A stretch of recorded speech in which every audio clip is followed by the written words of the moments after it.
How many innovation initiatives should you work on at the same time?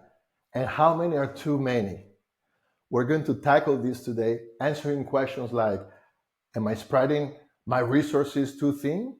Or am I betting on the wrong ones? Because the cost of opportunity is real. Today, I'll show you a simple method to minimize the risk of spreading efforts across initiatives that don't make any sense, and how to maximize the number of valuable projects you can work on. Now, how many ideas should you start with? A lot or a little? Well, the answer is both, but you need structure. So you start with as many ideas or as many initiatives as possible and let them compete against each other. The most promising ones move forward and the rest are eliminated. As the initiatives advance through the funnel, the resources, budget, and attention you allocate will increase, but only for those that prove their value. So here's where the magic happens. You'll have clear rules for when to promote or kill an initiative, and you'll know exactly how much time, money, and effort to invest in each. This framework doesn't just help you, it aligns your entire team and even your board. So everyone plays by the same rules. So for example, your favorite initiative won't get canceled for no reason. And if it does get canceled, it will be at the expected moment and for real, objective, data-driven reasons that all stakeholders will agree upon. So how do we start? We begin by defining our objectives. Why do we want to innovate? This might sound like a very simple question, but you'll be surprised by how many organizations don't have a clear answer. Or even worse, everyone within the organization gives a different answer. So without alignment on your purpose, any initiative you work on might be a huge waste of time. And there are endless reasons why a company might want to innovate, but for here today, let's just simplify it into two main categories. Number one, reinforce the core business. This includes improving products or services, maximizing the use of current assets, modernizing the company, what many call digital transformation. For example, a retail company might implement a new inventory management system to reduce costs and improve efficiency. The second category is diversification. This involves creating new assets, new value propositions, or even new companies. It could mean expanding into new markets or new industries or geographies. For example, an automobile manufacturer might venture into electric scooters, tapping into urban mobility market.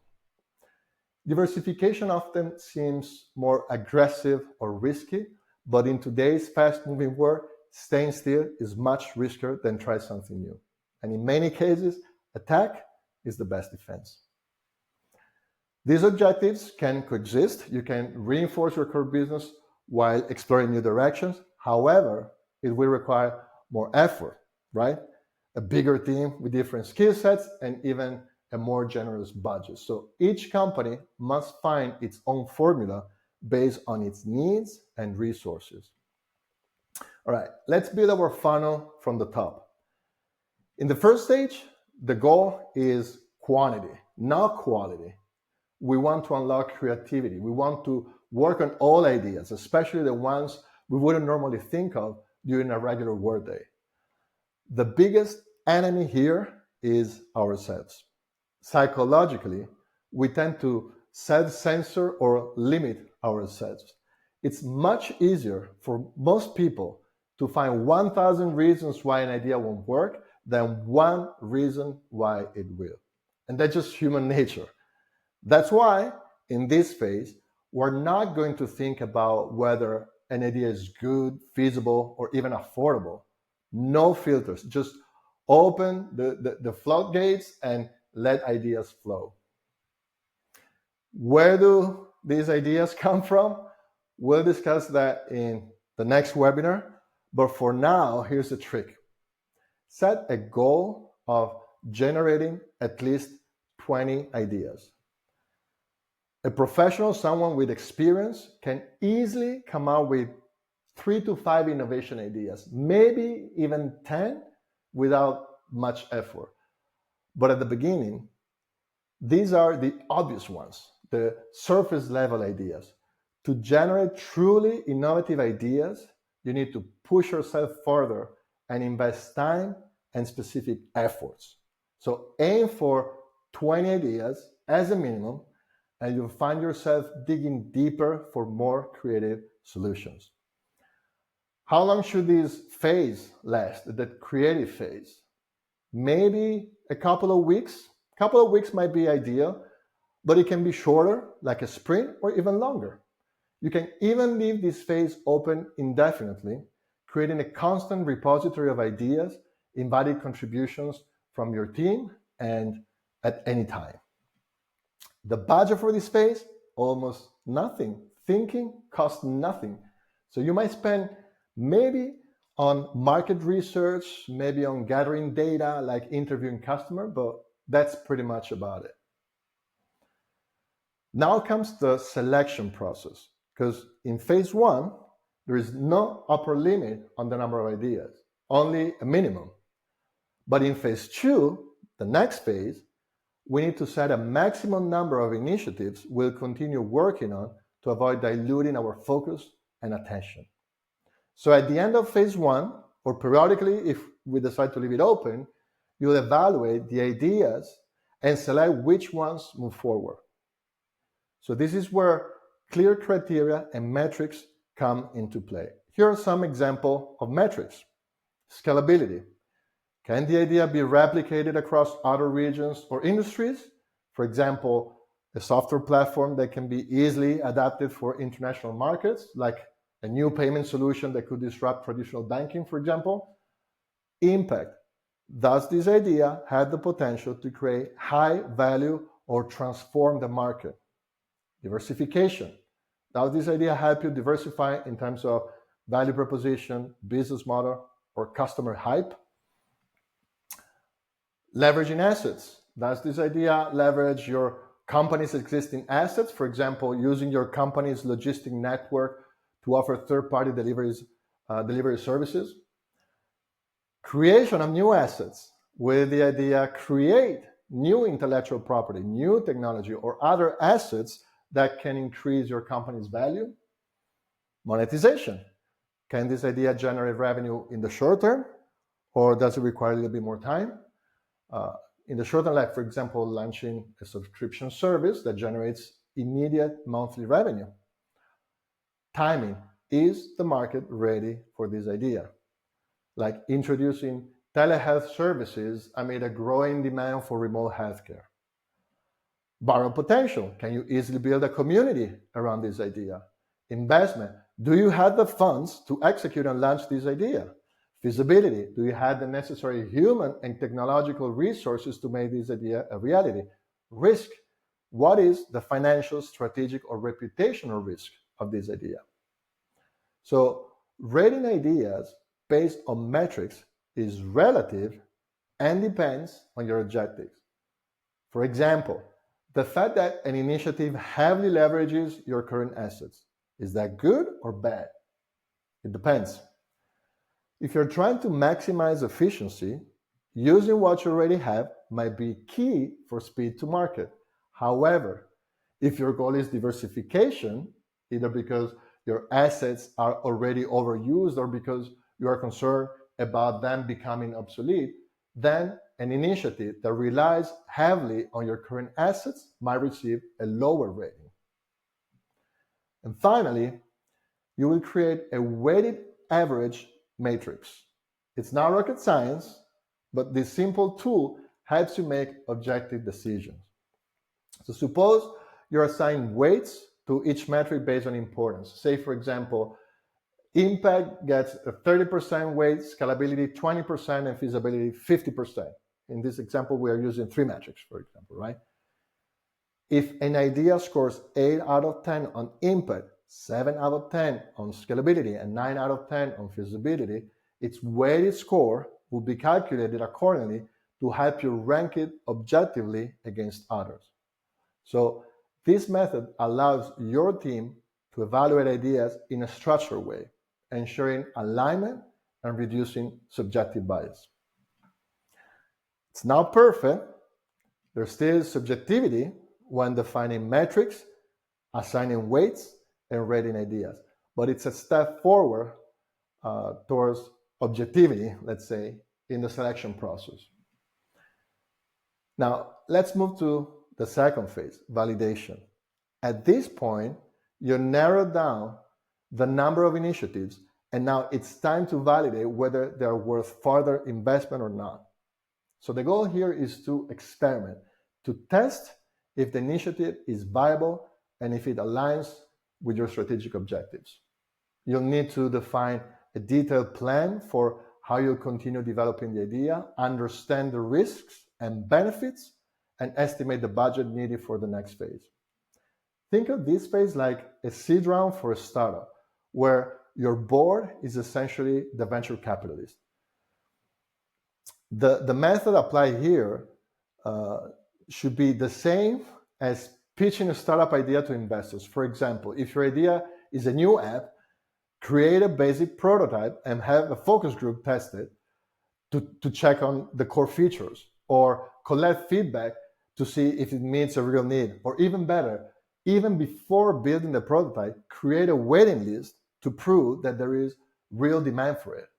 You'll need to demonstrate traction, feasibility, and a path to success. So how long should this phase last? It really depends on the complexity of the initiatives and how you want to go with that. But a reasonable time frame would be 4 to 8 weeks, maybe. It could vary based on the size of the initiatives and the resources you have available. How many initiatives should you make it to this phase? We started from at least 20 ideas in phase 1. How many will pass to phase 2? You want to focus resources like a startup working on a new business concept. So the idea number is maybe 2 to 4 initiatives. This might help you keep the focus sharp, allowing for detailed exploration and comparison, but it's also manageable. So you want enough initiatives to choose from at the end of this phase, but not so many that you lose focus. So how many can you handle? At the end of this phase, only the best initiatives will move forward. What do I mean by the best? The best ones, right? The criteria for moving forward will depend on your objectives and metrics, like we saw before, much like right in the first phase. So the key difference here is that now you have data, you have experimented, you have collected information, and have more concrete insights into things like feasibility, market appetite, the potential for product market fit, and commercialization. At this point, the decision is much more data-driven than before. You'll be able to assess not just the theoretical potential, but also real-world indications or indicators of success. In your final pitch, you'll need to show what's required to take the initiative to the next stage. That means outlining the resources, timeline, budget, as well as clearly identifying risks, costs, and potential rewards. It's important to align these findings with your organization's goals, risk tolerance, and available resources. Now let's move on to the third phase, execution. In reality, even in this phase, we're still experimenting, but now expectations have shifted. We're not just testing ideas anymore, we're building a product and getting it ready for market launch. Execution is about taking the insights from your validation phase and using them to refine your initiative. You'll still work in cycles, sprints, and iterations, but now you're moving towards generating something tangible that you can launch. And this is where the real commitment happens. You're no longer deciding whether an idea is worth pursuing. You're executing on it and aiming to achieve measurable results. However, here's something important to keep in mind. Even at this stage, there is still a possibility that an initiative might need to pivot or even to be killed off. The funnel doesn't necessarily end here. In fact, I believe in implementing checkpoints, maybe every few weeks or months, where you can reevaluate whether the initiative is still worth continuing. This is key to ensuring that you're not just moving forward blindly, but are constantly assessing the project's viability and alignment with the overall goals of the company. Each initiative will need its own set of KPIs, which may differ from project to project. You might even be comparing apples to oranges. For example, the most innovative initiatives often can be judged by immediate revenue because they're long-term plays. You will need to define KPIs that reflect the broader vision of the initiative, whether that's market disruption, intellectual property creation, or creating a new revenue stream in the future. To wrap up, let's recap the key points. We'll walk through 3 phases of the innovation funnel. Number 1, the first phase is all about creativity and volume, getting as many ideas as possible with no filters and selecting the ones that fit your strategic objectives. The second phase is where you validate the most promising ideas by experimenting and gathering data to make informed, objective decisions on whether to proceed. The third phase is the execution phase, where you turn validated ideas into real products. And this is where resources are committed, although it's still critical to evaluate and pivot if needed. This funnel doesn't just help you manage innovation initiatives more efficiently, it also aligns your team, your resources, and your stakeholders so that everyone is moving in the same direction, following the same data-driven rules. If done right, this process will prevent wasted time, money, and energy, and it will help you focus on what truly matters, bringing valuable innovation to life and making an impact in your organization. This 3-phase funnel is, in my opinion, the minimum structure you should have for managing innovation initiatives. However, depending on your organization and the complexity of your projects, you might want to add additional phases or filters along the way. For instance, you could introduce checkpoints every 3 months in the execution phase to continually assess whether the initiatives are still worth pursuing. And what's most important, it's to maintain a clear understanding of your progress. You need to be constantly evaluating whether you should move forward, pivot, or kill an initiative. This is crucial for ensuring that resources aren't wasted and that you're focused on the right projects. Okay, almost time to wrap up this session, so here are my final thoughts. By implementing this structural approach, you're not just managing projects, you're cultivating an innovation culture that propels your organization forward. Remember, flexibility is key. If new information arises during validation or execution, don't hesitate to revisit your initial assumption or even go back to idea generation. And by involving stakeholders from different departments in setting criteria and evaluating initiatives, you foster a sense of ownership and share purpose across the organization. Thank you for joining me today. I hope these strategies empower you to optimize your innovation efforts and bring your best ideas to life. Can't wait to see the amazing things you will achieve.